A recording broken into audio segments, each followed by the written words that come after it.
Hello, my name is Emily Schoen, and I'm presenting my persuasive speech for my public speaking class through Labette Community College.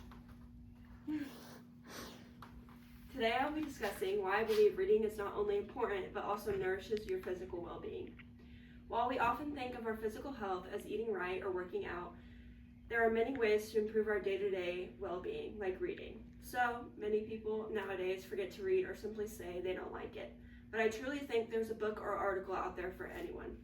According to Science Direct, those with higher reading frequencies were less likely to have a cognitive decline in later years. Reading has been proven to fight off aging of the brain, strengthen memory, and reduces the risk of dementia. These are just a few ways reading can help protect your future. There are several studies showing reading can increase your lifespan. According to Very Well Mind, it has been proven it nourishes your mind, which helps fight off Alzheimer's and dementia. In this study, participants who read developed Alzheimer's disease about 5 years later than less cognitively active peers. Kathleen Jordan, a chief medical officer at MIDI Health, says reading is more than a pastime. It's a powerful tool for cognitive health. Jordan says activities as simple as puzzles or crosswords can reduce stress, keep the brain active, and build resilience over time. Reading can also help benefit your relationships to people around you. According to Marianne Wolf, reading helps grow our capacity for empathy and insight. She explains that our brains think we live out the book rather than separate ourselves from it, therefore growing our empathy. When we are deep in a story, we are forced to understand the character's perspective even if we don't understand their choices. This practice is often used in real life.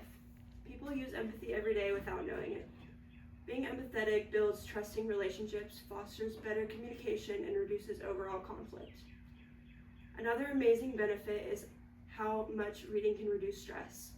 According to WebMD, stress and anxiety are at an all-time high after COVID-19. 27% of participants said most days they couldn't even function because of stress-related issues. This data shows how crucial it is to find outlets for stress and how to deal with the symptoms that come with it. These stressors tend to include politics, violence, inflation, and racial tension. Books tend to transport a person to a place where outside stressors such as these are lessened and more likely to feel the effects less. A study from 2009 showed that reading was able to reduce stress levels by 68%. Reading is a meditative activity, and when we participate, it forces us to focus on the one task which reduces stress. David Lewis, who conducted the study, says reading is an active engaging of the imagination as the worlds on the printed page stimulate your creativity and cause you to enter what is essentially an altered state of consciousness. Without the stimulant, we as a society would likely be lost, being replaced by rising stress levels and a reduced capacity to explore new perspectives. Overall, reading helps physical and mental health in many ways. With the extension of research done on this topic, there's concrete evidence that reading reduces the risk of many serious diseases later in life, including Alzheimer's and dementia.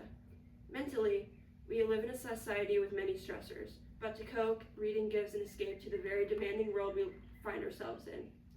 These are just a few reasons that reading is good for you, and there are so many more out there. Even if you still aren't sure about reading, I hope I've convinced you to maybe give it a few more tries before you cross it out as a hobby of yours. Thank you.